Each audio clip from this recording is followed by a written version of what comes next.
Hello learners, welcome back to Learn English by Tabassum, and this is Tabassum here. So today in this particular video we will discuss class 10th English chapter number 14 which name is Stealing and Atonement. तो ये जो हमारा chapter है chapter number 14 ये है 10th NIS वाले students के लिए। तो इसकी यहाँ पर हम लाइन बाय लाइन एक्सप्लेनेशन देखने वाले हैं, एकदम बहुत अच्छे तरीके से आपको पूरा चैप्टर क्लियर हो जाएगा। एक एक वर्ड को हम यहाँ पर देखेंगे कि इसकी आखिर स्टोरी क्या है। एंड हाँ, अगर आपने इससे प्रीवियस चैप्टर्स नहीं देखे हैं तो चैप्टर नंबर 1 to 13 का लिंक आपको सारी वीडियोस का नीचे डिस्क्रिप्शन बॉक्स में मिल जाएगा। एंड हर एक चैप्टर के most important question with answers भी मैंने करवाए हुए हैं। ठीक है, पहले चैप्टर की एक्सप्लेनेशन देन उनके इंपॉर्टेंट क्वेश्चन एंड आंसर्स। तो सारी वीडियोस के लिंक डिस्क्रिप्शन बॉक्स में एक बार ज़रूर देख लेना ताकि शुरू से आप अपना सिलेबस कवर कर सको। इसके अलावा अगर आपको ये नहीं पता है कि घर बैठे आप किस तरीके से इंग्लिश की प्रिपरेशन करें, अगर आपके पास बुक्स नहीं है, आप कोचिंग सेंटर ज्वाइन नहीं कर रहे हो, तो उस सिचुएशन में भी आपको किस तरीके से प्रिपरेशन करनी है सो दैट आपके 90+ का स्कोर आप इजीली कर पाओ, तो उस टॉपिक से लेकर रिलेटेड वीडियो का लिंक भी आपको डिस्क्रिप्शन बॉक्स में मिल जाएगा। So now let's get started. Video पसंद आए तो लाइक और शेयर कर देना और चैनल को जल्दी से सब्सक्राइब कर लेना, बेल आइकन को प्रेस कर लेना ताकि फ्यूचर में आने वाली इसी तरीके की यूजफुल वीडियोज़ आप तक ईजिली पहुँचती रहें। एंड हाँ, don't forget to like and share this video also. First of all let's see the title of this chapter. The title of this chapter is stealing and atonement, which means पहले चोरी करना फिर उसका पछतावा करना। ठीक है, स्टीलिंग का मतलब होता है चोरी करना और अटॉनमेंट मीनिंग होता है पश्चाताप। ठीक है, तो बेसिकली इस चैप्टर में क्या है कि किसी ने चोरी की है लेकिन चोरी करने के बाद उसको पछतावा भी होता है। अब वो कौन है और वो उसने क्या चोरी की है और चोरी करके उसका पछतावा आखिर उसको किस तरीके से होता है वो हम देखने वाले हैं। In this lesson, you will read a few extracts from Gandhiji's autobiography, My Experiments with Truth. ये जो लेसन है तो इस लेसन के अंदर आप पढ़ने वाले हो एक एक्सट्रैक्ट, मतलब एक्सट्रैक्ट का मतलब होता है कोई हिस्सा। तो गांधी जी ने अपनी एक ऑटोबायोग्राफी लिखी थी, उस ऑटोबायोग्राफी का नाम था माय एक्सपेरिमेंट्स विद ट्रूथ, यानी सत्य के साथ मेरे एक्सपेरिमेंट। सच के साथ उन्होंने कुछ एक्सपेरिमेंट किए होंगे तो ये उन्होंने ऑटोबायोग्राफी लिखी और ये जो चैप्टर है ये उसी ऑटोबायोग्राफी का एक पार्ट है। ठीक है, what does he reveals about himself. तो आखिर गांधी जी जो थे इस लेसन के अंदर, मतलब इस एक्सट्रैक्ट के अंदर वो अपने बारे में क्या हमसे बताते हैं, क्या रिवील करते हैं। वर his childhood and teenage years like yours. क्या गांधी जी का जो चाइल्डहुड था या फिर जो उनका टीनेज का टाइम था वो भी आपकी ही तरह था, मतलब जब वो टीनेज थे, जब उनका बचपन था तो क्या वो भी आपकी ही तरह थे। तो यही देखते हैं हम। वॉज ही ऑलवेज ट्रूथफुल और did he learn to be truthful. तो क्या वो हमेशा से सत्यवादी थे या फिर उन्होंने सच बोलना या सच के साथ रहना सीखा। Did he find it difficult to be truthful, या फिर क्या उनको मतलब सच पर बने रहना, सच पर टिके रहना ये उनको ट्रूथफुल लगा, उनको ये मतलब कठिन लगा। Find out how he became convinced of the positive consequences of being truthful. तो चलिए देखते हैं कि किस तरीके से उन्होंने जो है सच के साथ खड़े रहने के लिए पॉजिटिव जो है कदम उठाए और वो कन्विंस्ड हुए। Let us read the text. तो देखिए यहाँ पर हमारा बेसिकली चैप्टर होता है ये शुरू। अ relative and I became fond of smoking. अब यहाँ पर आई कौन है? आई है यहाँ पर गांधी जी, क्योंकि उन्होंने ही ये लिखा है और उन्होंने ही ये सारी चीज़ें बताई हैं। तो गांधी जी कहते हैं कि मैं और मेरे रिलेटिव थे, कोई होगा उनका कोई रिलेटिव रिश्तेदार है ना, तो हमें सिगरेट मतलब सिगरेट स्मोकिंग का शौक लग गया, स्मोकिंग का बेसिकली हमें शौक लग गया।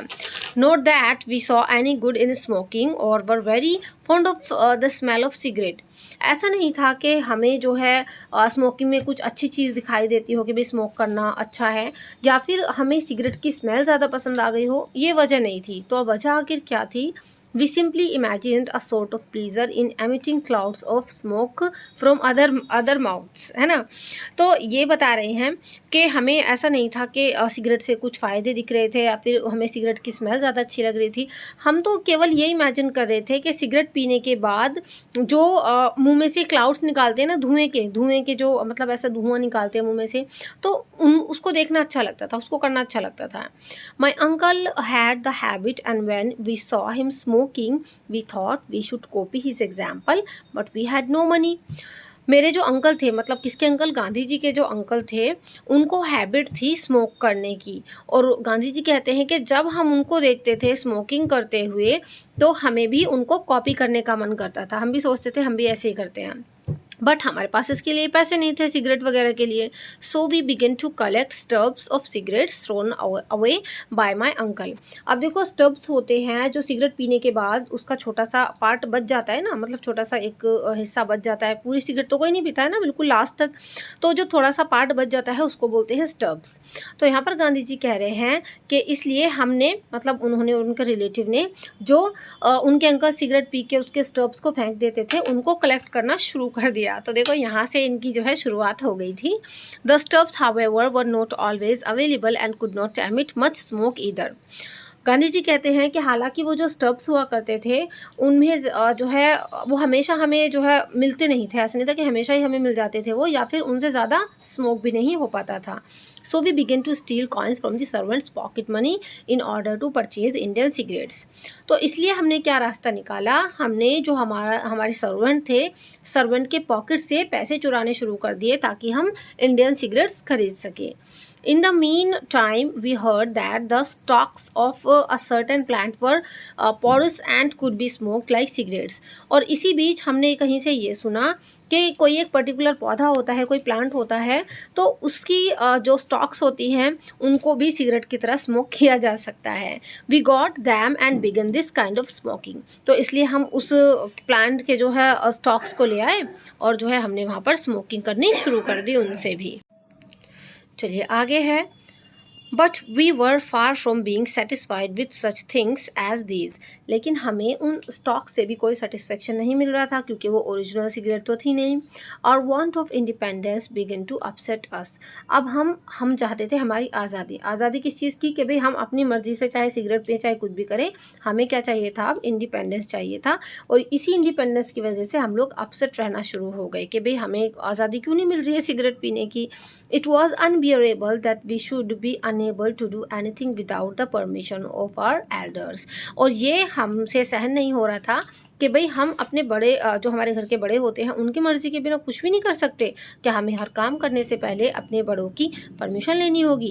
Eight last in sheer disgust we decided to commit suicide. देखो कितनी बढ़िया बात है. और वो कहते हैं कि लास्ट में जो है हमें इतना ज़्यादा डिस्कस्ड फील हुआ कि हमने सुसाइड करने का प्लान कर लिया, कि हमें सुसाइड करना है, हमने ये डिसाइड किया. चलिए, but how were we to do it. But हम सुसाइड आखिर करते कैसे. From where were we to get the poison. और हम जहर कहाँ से लाते, हमें पॉइजन कहाँ मिलता. We heard that dhatura seeds were an effective poison. हमने ये सुना था कि जो धतूरा सीड्स होते हैं वो एक इफेक्टिव पॉइजन होता है. Off we went to the jungle in search of these seeds and we got them. और अब इन्हीं धतूरा सीड्स की सर्च में हम लोग जंगल गए और हम उनको लेकर के आए. Evening was thought to be an auspicious hour. और हमने सोचा कि जो इवनिंग का टाइम है वो खास मौका हो सकता है पॉइजन खाने का, मतलब हम लोग शाम में पॉइजन खाएंगे. वी वेंट टू केदार जी मंदिर, put ghee in the temple lamp, had the darshan and then looked for a lonely corner. इसलिए हमने क्या किया, इवनिंग के टाइम में हम केदार जी मंदिर गए, हमने जो टेम्पल का लैम्प था उसमें घी डाला और दर्शन किए फिर, और उसके बाद हमने कोई खाली कोना देखा जहाँ पर कोई ना हो. But our courage failed us. लेकिन हमारी हिम्मत जवाब दे गई, मतलब हमारी हिम्मत फेल हो गई. हम धतूरा सीड्स नहीं खा पाए, हम सुसाइड नहीं कर पाए. Supposing we were not instantly killed. और यही हम सपोज कर रहे थे कि हम एकदम से तो नहीं मर सकते. And what was the good of killing ourselves. और आखिर मरने से होगा भी क्या, क्या मरने से हमारा भला हो जाएगा. Why not rather put up with the lack of independence. तो फिर हम दोनों ने ये सोचा कि क्यों ना अब हम कम आज़ादी के साथ ही रह लेते हैं, कोई बात नहीं अगर हमें पूरी आज़ादी नहीं मिल रही है तो देखो जब बच्चे होते हैं तो बचपन में पता नहीं क्या क्या चीज़ें दिमाग में चलती हैं. तो यही चीज़ें गांधी जी हमारे साथ शेयर कर रहे हैं कि वो अपने बचपन में, अपने एडोलेसेंस में किस तरीके से थे. But we swallow 2 or 3 seeds never class. देखो अब हमने ये सोच तो लिया कि चलो ऐसे ही कम आज़ादी में ही अपनी ज़िंदगी बिता लेंगे, लेकिन फिर भी हमने 2 से 3 धतूरा की सीड्स खा लिए. चलिए, we dare not to take more. और इससे ज़्यादा खाने की हमारी हिम्मत नहीं हुई. Both of us fought shy of death and decided to go to Ram ji mandir to compose ourselves and to dismiss the thought of suicide. उसके बाद हम दोनों को जो है फिर भी मृत्यु से डर लगा, हमें मौत से फिर भी डर लगा, है ना। एक दो तीन हमने खा लिए, फिर भी हमें डर लग रहा था मृत्यु से, इसलिए हमने राम जी मंदिर जाने का डिसाइड किया। हम राम जी के मंदिर गए और अपने आप को कंपोज किया, और फिर इस तरीके से हमने सोचा कि नहीं, इनको भी फेंक देते हैं और हम जो है सुसाइड के थॉट को अब निकाल देते हैं, अब हमें सुसाइड नहीं करना। I realized that it was not an easy to commit suicide as to think about it. फिर मुझे रियलाइज़ हुआ कि सुसाइड का विचार करना, मतलब सुसाइड के बारे में सोचना कि हाँ चलो सुसाइड कर लेते हैं, वो बहुत ईजी होता है, बट एक्चुअल में सुसाइड करना इतना आसान नहीं होता। The thought of suicide ultimately resulted in both of us bidding goodbye to the habit of smoking stubs of cigarettes and of stealing the servants' coppers from the purpose of smoking. और इसीलिए हमने suicide करने के विचार को तो हमने त्याग ही दिया, लेकिन इस किस्से ने हमें ये सबक दिया कि हमने हमारी जो हैबिट थी स्मोकिंग करने की, स्टब्स की स्मोकिंग करने की, उसको गुड बाय कहा कि चलो अब हम स्मोकिंग ही नहीं करते, और ना ही, और इसके अलावा देखो इसको भी हमने रोक दिया स्मोकिंग करने को, और साथ ही साथ जो हम सर्वेंट के पॉकेट से पैसे चुराया करते थे ताकि हम स्मोकिंग कर सकें, तो उसको भी हमने त्याग दिया। अब हमने दोनों चीज़ें छोड़ दी। Ever since I have grown up, I have never, आगे है आपका बच्चों के ever since I have grown up, I have never desired to smoke and always regard the habit of smoking as barbarous, dirty and harmful. उसके बाद जैसे जैसे मैं बड़ा हुआ, मैंने कभी भी स्मोक करने का डिज़ायर नहीं किया, और मैंने ये सोचा, मतलब मेरी फिर ये हैबिट हो गई कि हाँ स्मोकिंग करना बहुत बेकार चीज़ है, गंदी चीज़ है और ये हार्मफुल है। I have never understood why there is such a rage of smoking throughout the world. और मुझे कभी ये चीज़ समझ में नहीं आई कि आखिर पूरी दुनिया के अंदर स्मोकिंग को लेके इतना क्रेज़ क्यों है, लोग इतना स्मोक क्यों करते हैं। I can not bear to travel in a compartment full of people smoking. और वो कहते हैं कि जिस जिस फिर मैं बड़ा हुआ तो मैं मतलब ऐसे कंपार्टमेंट में भी ट्रैवल नहीं कर पाता था जहाँ पर जो है लोग स्मोकिंग कर रहे हो, भीड़ भाड़ सी हो। आई बिकम चॉक्ड, क्योंकि अगर ज़्यादा लोग वहाँ पर स्मोकिंग कर रहे हों तो मेरा गला जो है वो चॉक्ड हो जाता है, मतलब मैं सांस नहीं ले पाता ठीक से। But much more serious than this was the theft I was guilty of a little later. लेकिन इससे भी ज़्यादा सीरियस मैं और हुआ कि इससे ज़्यादा सीरियस मैं कब हुआ, अपनी चोरी को लेकर के। ठीक है, ये किस्सा थोड़ा सा बाद का है कि मैंने दूसरी बार फिर मैंने गिल्ट फील किया जब मैंने चोरी की। अब देखो ये थोड़ा सा और डिफरेंट चीज़ उन्होंने ऐड किया है यहाँ पर कि गांधी जी ने पहले तो स्मोकिंग वगैरह करते थे, मतलब, है ना, और अब इनको जो है चोरी की आदत भी लग गई थी। I stole the coins when I was 12 or 13 possibly less. वो कहते हैं इसके बाद जो दूसरा किस्सा था वो था चोरी का। मैंने चोरी भी की, मतलब मैंने, और चोरी कब की थी, जब मैं 12 और 13 ईयर्स का था, शायद मतलब 12-13 साल का ही था। The other theft was committed when I was 15। उसके बाद मैंने दूसरी चोरी फिर की जब मैं 15 ईयर्स का था। In this case I stole a bit of gold out of my brother's armlet. और जब मैं 15 ईयर्स का था तो इस केस में मैंने चोरी क्या किया था, मेरे ब्रदर का आमलेट था। आमलेट का मीनिंग होता है बाजूबंद, ठीक है। तो बाजूबंद बांधा हुआ था मेरे भाई ने, तो उसमें से मैंने गोल्ड का छोटा सा मतलब थोड़ा सा गोल्ड उसमें से मैंने चुरा लिया।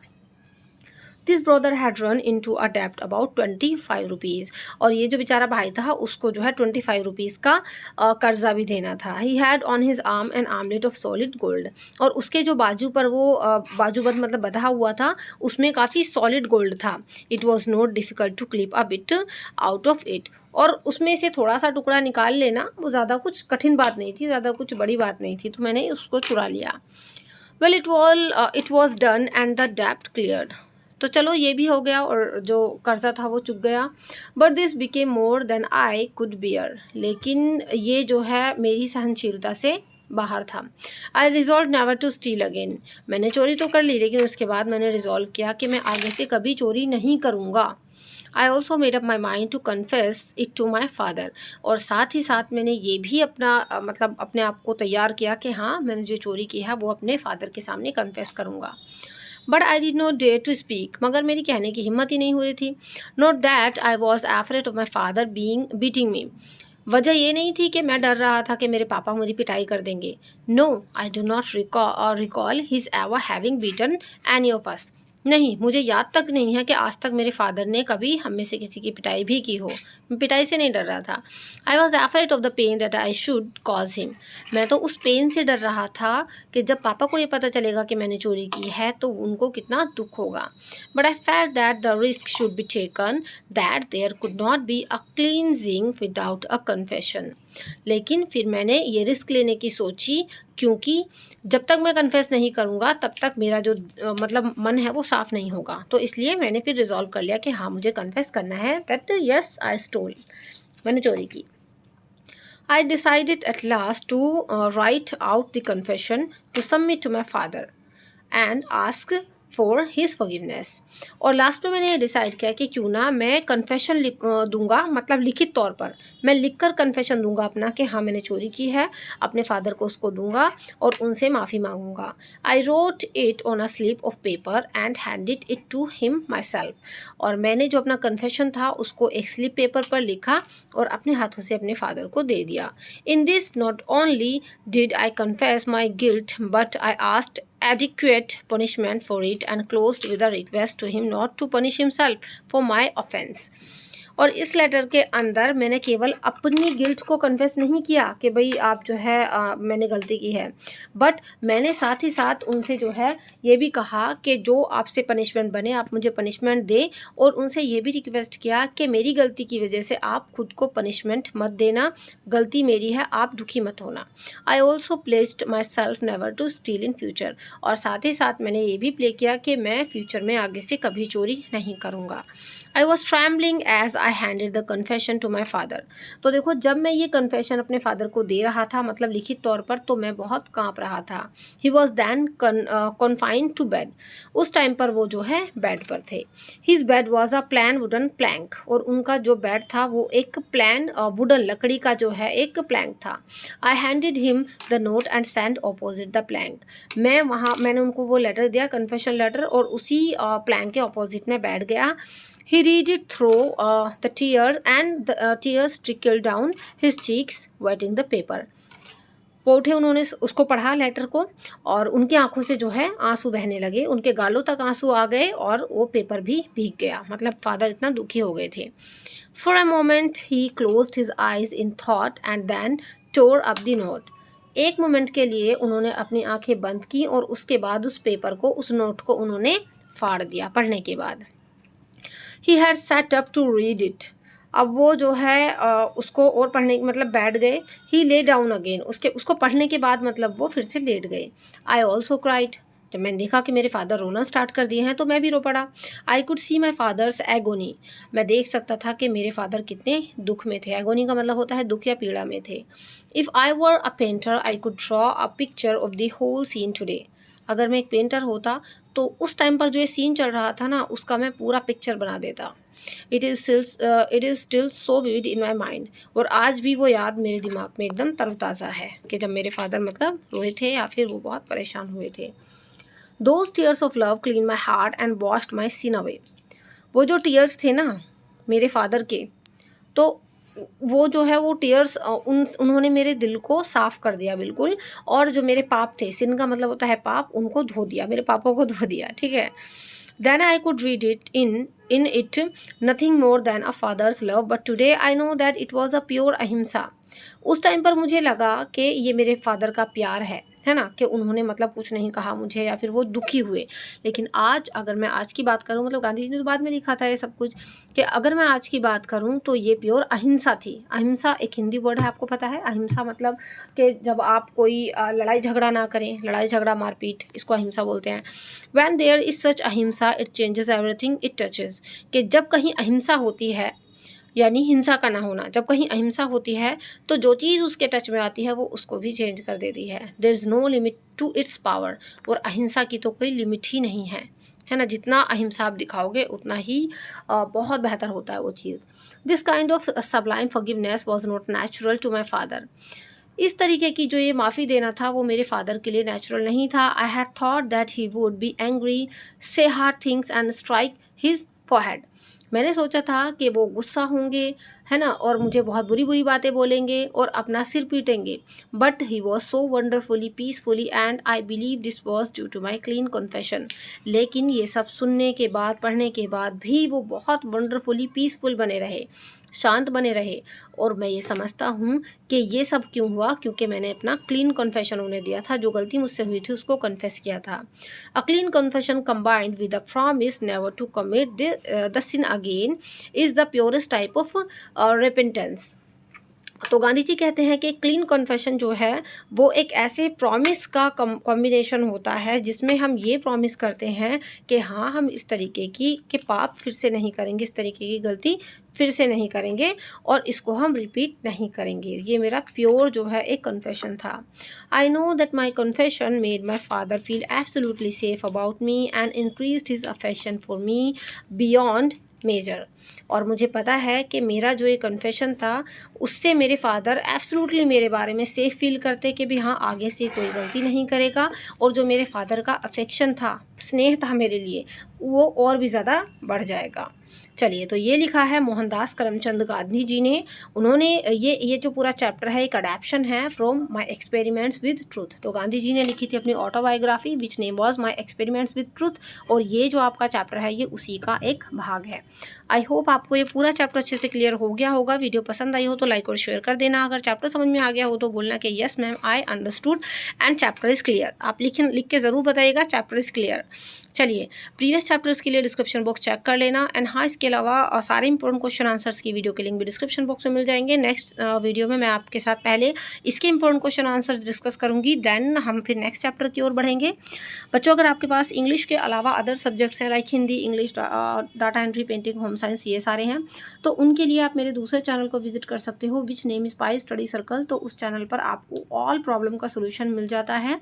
इसके अलावा हमारा ऐप भी है, ऐप का नाम है PSC पाई स्टडी सर्कल। तो उस पर जाकर आप किसी भी कोर्स को परचेज कर सकते हो, प्रीवियस ईयर के क्वेश्चन पेपर डाउनलोड कर सकते हो, प्रीवियस ईयर के सोल्यूशन ले सकते हो, सॉल्व असाइनमेंट, सॉल्व प्रैक्टिकल, सारी चीज़ें आपको वहाँ पर मिल जाती हैं। तो इस ऐप का लिंक भी डिस्क्रिप्शन बॉक्स में अवेलेबल है। चलिए, do like, share, comment and subscribe. Till then be a learner and learn English. Thank you and good bye.